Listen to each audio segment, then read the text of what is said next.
ইসলামের নাম কেন ব্যবহার করো? একদিকে মাঠে নামায় দিছো বক্তাদেরকে, বলে যে ভোট দিলে বেহেশত পাওয়া যাবে, আরেকদিকে বলো যে ক্ষমতায় গেলে শরিয়া আইন হবে না। এটা হচ্ছে শতাব্দীর সবচেয়ে নিকৃষ্ট ধোঁকাবাজি এই জাতির সাথে। ক্ষমতায় গেলে শরিয়া আইন তো করবই না, বরং আপনাদের মত মতো চলব। এই কমিটমেন্ট কেন? ক্ষমতায় যেতে। তথাকথিত ইসলামপন্থীদের মুখে এখন এইরকম শব্দগুলো শুনতে পাওয়া যায়। কিসের নারীর বোরখা? যার মন চায় পড়বে। হেজাব নিয়ে আমরা কিছু বলবো না। ক্ষমতায় গেলে শরিয়া আইন লাগবে না, আমরা প্রচলিত আইনই চলবে। পশ্চিমাদের পাঁচটা কিছু দালাল এখন বলছে পৃথিবীর কোথাও শরিয়া আইন কায়েম করা সম্ভব না। ওই যে বলছি চোখ থাকতে অন্ধ, ঠিক না? সৌদি আরবিয়ার সংবিধানের মূল উৎস হচ্ছে আল কোরআন। সেখানে হুদুদ আছে, কেসাস আছে, নামাজ না পড়ার শাস্তি আছে, জেনা করার শাস্তি আছে, চুরি করার শাস্তি আছে, মানুষ হত্যার শাস্তি আছে। এই সব হচ্ছে শরিয়া আইন। আফগানিস্তানে ইমারাতুল ইসলামিয়া 100% শরিয়া আইনে দেশ চলছে। নেতাদেরকে অস্থির দেখা যায়, আজকে এই রাষ্ট্রদূত, কালকে ওই রাষ্ট্রদূত, তারপর ওই রাষ্ট্রদূত। তো 16 বছর দেশের মানুষ যখন জুলুমে ছিল, এই সাদা চামড়ার কুত্তাগুলো ছিল কই? কই ছিল তারা? এই রাষ্ট্রদূতরা কই ছিল? মানবাধিকার সংস্থাগুলো কোথায় ছিল? এখন কেনা বেচা শুরু। আর আমাদের দেশের রাজনৈতিক দলের নেতারাও প্রতিযোগিতায় দৌড়াচ্ছে কার আগে কে বিক্রি হবে। মানে একরকম ভাবসাব, এইরকম কি চান? মা বোন খালা সব দিব, শুধু ক্ষমতায় বসান।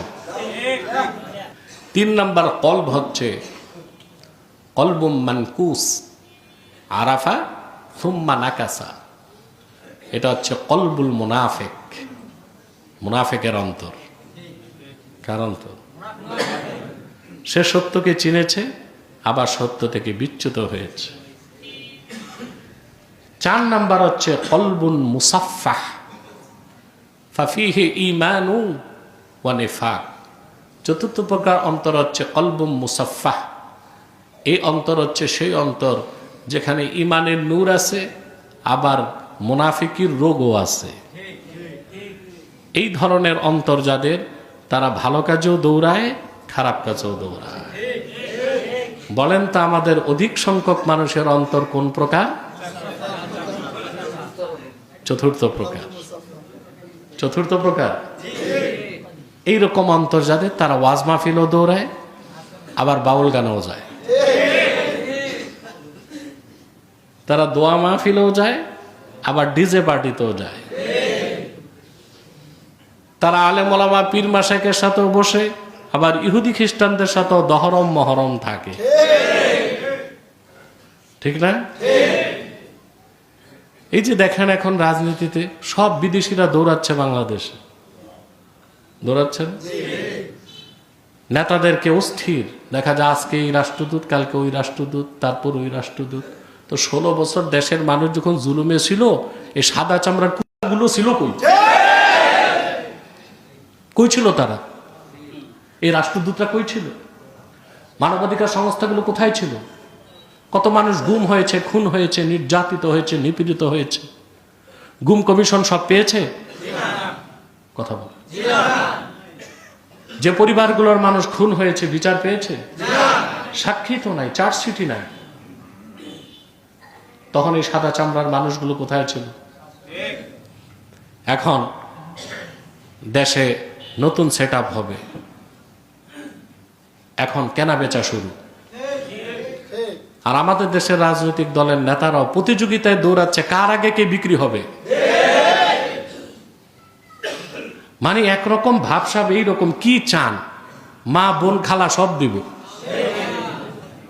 শুধু ক্ষমতায় বসান। অনেকে তো ইসলাম ছেড়ে দিছে, ঘোষণাই দিয়ে দিছে পশ্চিমাদের কাছে যে বিশ্বাস রাখুন, ক্ষমতায় গেলে শরিয়া আইন তো করবই না, বরং আপনাদের মত মতো চলব। এই কমিটমেন্ট কেন? ক্ষমতায় যেতে, ক্ষমতায় যেতে। সেকুলারিস্ট, ন্যাশনালিস্ট, কমিউনিস্ট, লেফটিস্ট, তাদের মুখে যে কথাগুলো শুনেছি আমরা বিগত 54 বছর, তথাকথিত ইসলামপন্থীদের মুখে এখন এই রকম শব্দগুলো শুনতে পাওয়া যায়। কিসের নারীর বোরখা? যার মন চায় পড়বে। হেজাব নিয়ে আমরা কিছু বলবো না। ক্ষমতায় গেলে শরিয়া আইন লাগবে না, আবার প্রচলিত আইনই চলবে। তো ধোঁকাবাজ, ইসলামের নাম কেন ব্যবহার করো? একদিকে মাঠে নামায় দিছো বক্তাদেরকে, বলে যে ভোট দিলে বেহেশত পাওয়া যাবে। আরেকদিকে বলো যে ক্ষমতায় গেলে শরিয়া আইন হবে না। এটা হচ্ছে শতাব্দীর সবচেয়ে নিকৃষ্ট ধোঁকাবাজি এই জাতির সাথে।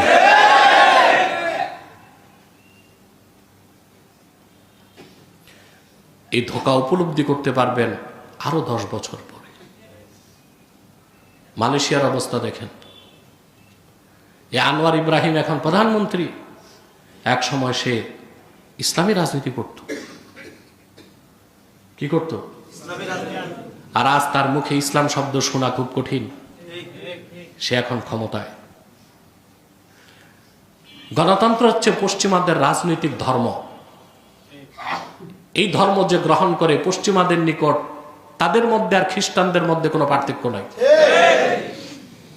কারণ ক্রুসেড যুদ্ধে খ্রিস্টানরা পরাজিত হয়েছে।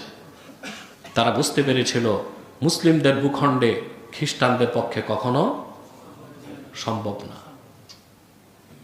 কিন্তু পশ্চিমাদের রাজনৈতিক দর্শনটাকে মুসলিমদের দেশে কি করা যাবে? রপ্তানি করা যাবে। সেজন্য যে ভূখণ্ড যত বেশি গণতান্ত্রিক, ডেমোক্রেট, সেই ভূখণ্ডের প্রতি পশ্চিমারা তত বেশি খুশি থাকে। পশ্চিমাদের পা চাটা কিছু দালাল এখন বলছে পৃথিবীর কোথাও শরিয়া আইন কায়েম করা সম্ভব না। ওই যে বলছি, চোখ থাকতে অন্ধ, ঠিক না? সৌদি আরবিয়ার সংবিধানের মূল উৎস হচ্ছে আল কোরআন। সেখানে হুদুদ আছে, কেসাস আছে, নামাজ না পড়ার শাস্তি আছে, জেনা করার শাস্তি আছে, চুরি করার শাস্তি আছে, মানুষ হত্যার শাস্তি আছে। এই সব হচ্ছে শরিয়া আইন। আফগানিস্তানে ইমারাতুল ইসলামিয়া 100% শরিয়া আইনে দেশ চলছে। হ্যাঁ, পশ্চিমাদের লেসপেন্সার হয়ে তাদের মতাদর্শ মতবাদকে লালন করে কোন রাষ্ট্রে ইসলামী আইন কায়েম করা